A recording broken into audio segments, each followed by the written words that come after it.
Goodbye to PokeMoshPit, I'm 6ftHax, and today I bring you an RU tier battle against JD7132. This was a very fun and very close battle, so I hope all of you will enjoy it. So how about we grab it into it? So from the team preview, I saw that he had no rapid spinner, so my choice lead is going to be my Crustle. That way I can just get up my spikes and my rocks, as he's going to be leading off with his own Aggron. Now, I thought because he led off with Aggron that he was going to have the rocks himself, but no, he actually ends up going for the head smash very first turn, and unfortunately he will end up missing, which will allow me to get up my rocks this turn, and the following turn I will be able to get up one free layer of spikes, knowing I can live a head smash just because I am still in sturdy range. But he actually ends up switching out to Quillfish, I guess not wanting to miss the head smash. So since he did bring in the Quillfish, I'm fairly positive that he's going to have the taunt, as I do get up my free layer of spikes this turn. But since he did miss the head smash, I know I will have some use for my Crustle later on in this battle, so I don't want to leave him in to be taunted, as I'm going to opt to switch out to my Rotom Cut, just because I know I can take a taunt fairly well and just Volt Switch out of there. But he actually reveals to have the Thunder Wave, which I found to be a bit odd, just because Crustle is already fairly slow. I guess maybe he's got the Waterfall as well, as this turn he reveals to have to Protect, which I can see why he would have Protect, just as a scouting move. As this turn the switch to his Marshtomp is very obvious, and since I am locked into Volt Switch, I am actually going to double switch out into my Crustle, just so I can hopefully get up my last 2 layers of spikes. And this is where the head smash miss did come in handy for me, because I will actually be able to get up my next 2 layers of spikes, which are really going to come in handy as he gets up his Stealth Rocks. Now, Stealth Rocks for me are not a problem, just because I do have a Hitmonchan with Rapid Spin. I can just bring in my Hitmonchan and just hopefully Rapid Spin them away later on in this battle, as he actually ends up roaring me out to my Sigilyph. Now, because he roared me out to my Sigilyph, I am free to go for a Psycho Shift, borrowing he does not bring in his Moltres. Anything he decides to switch into will be burned, as he brings in his Rotom. Now, the extra residual damage on the Rotom will definitely come in handy for me later on in the battle, as you'll see. So this turn, I don't want to take a Trick, and I don't want to take a possible Volt Switch, but he actually ends up going for the Thunderbolt, and he does get a crit on my Crustle, which I'm fairly sure did not matter, just because Crustle don't have the best special defense around. But since I know he is locked into the Thunderbolt, I can get a free switch out into my Fable, and I'm actually going to go straight for the Heal Bell, just so I can get the paralysis off of my Rotom Cut. Now, I know having Heal Bell and Flame Orb Sigilyph is not the best combination ever, but as you'll see later, I can freely bring in my Sigilyph to get my Flame Orb activated again. As this turn, I don't want it to stay in and take a more than likely Choice Banded Head Smash, as I'm going to switch out into my Hitmonchan just as Death Fodder, but I actually end up living, so I know he probably thinks I'm going to be able to outspeed him, borrowing he doesn't run any speed EVs, so I am actually going to stay in and go straight for the close combat, as I actually forgot that he had the Quillfish. So this close combat is not going to be doing a lot of damage, but since Quillfish does not have a reliable recovery move, I know getting any extra damage I can on it will definitely come in handy for me, when on hindsight what I should have done was gone for the Rapid Spin, but oh well, hindsight is 2020. So this turn, I did look away from my DS, and I did not see that he got the leftovers before me, so I am actually going to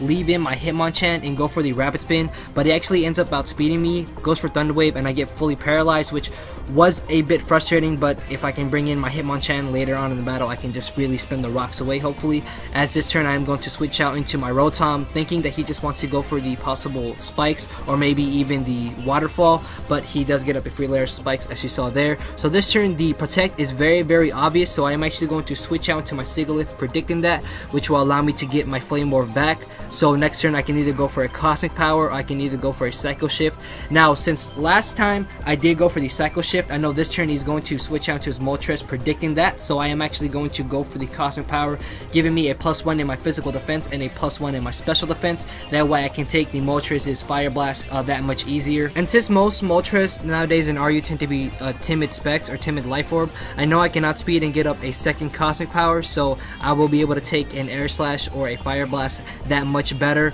as I go for the Stored Power this turn. And unfortunately for me, he is going to pay me back for that first turn Head Smash miss, and he's actually going to end up critting me, which in my eyes does make up for the Head Smash miss, just because I possibly could have swept him from that point on. And this turn I'm going to opt to switch out to my Clefable, just because it is a special wall of my team, and I know I can take a Fire Blast and an Air Slash fairly well. Unfortunately for me, as you saw, he does end up flinching me, but I know since he is running on very low amount of HP, the Roost is fairly obvious, so I am actually going to go for the Toxic. So if it does come down to a Star War, I will end up winning in the long run. As this turn, I have no reason not to go for the Seismic, just because if he does want to opt to switch out, I can hit something for 100 points of damage. If he wants to stay in, I can hopefully bring the Moltres down to a point where it'll die off to the rock switching, if not then to the life orb and toxic recoil, but he does opt to switch out into his Gallade. So seeing that he does not have leftovers, I'm fairly positive he's either going to be a life orb variant or a choice variant, so I am going to switch out into my Hitmonchan just for death fodder, which is really unfortunate for me because now I'm not going to be able to rapid spin away the rocks and the one layer of spikes that he does have up. So hopefully those will not end up playing a big role later on in this battle, as I'm going to switch out into my Rotom Cut. Now knowing I can take a Shadow Sneak very well, I'm just going to stay in and go for the Leaf Storm. Now I also could have gone for the Volt Switch, but I wasn't sure if a timid Volt Switch was going to be able to KO at that amount of HP, so I decided to just go for the Leaf Storm as he opts to go onto his Rotom. Now I am fearing the Hidden Power Ice or the Hidden Power Fire, so I am going to switch out to my Clefable to take either one of those two, but he actually ends up going for the Trick, which was a very good play on his part because I was going to be forced to switch out considering that I was at -2 special attack, as I'm just going to leave in my Clefable basically for death fodder. But thanks to the burn I got with my Sigilyph Psycho Shift earlier on in this battle, I am going to be able to KO the Rotom, and this turn he's going to go out to his Qwilfish. Now I was hoping after the layers of spikes and the Stealth Rocks damage that my Seismitoss would have been able to KO him, but he's just going to end up living with around like 1% HP, which did annoy me a bit because he's going to be able to get off a Thunder Wave on my Clefable, allowing him to outspeed me next turn. Borrowing that he does not flinch me or he does not paralyze me, I will be able to get rid of the Qwilfish, but since I do have bad luck, he is going to actually end up flinching me, which means next turn he's just going to be able to get rid of my Clefable. So right now the score is 2-4 and I'm really backed up into a corner, so I have to play my Pokemon correctly so I can hopefully start fighting out of this corner as I go on to my Rotom. Now I know the Protect is coming, but I'm fairly positive he's not going to want to switch out just because Qwilfish can still die off to the layers of spikes and Stealth Rock. So this turn I'm going to make a bit of a risky play. I'm actually going to go for the Volt Switch again. I call it risky because he easily could have switched out into his Marshtomp, predicting that, then Toxic my Alomomola once I switched it in because I would have been locked into Volt Switch, which Marshtomp does resist, so luckily that ends up helping me out in the long run. And now the score is only 2-3 as he's going to opt to switch out to his Moltres. Now, thanks to Alamomola's massive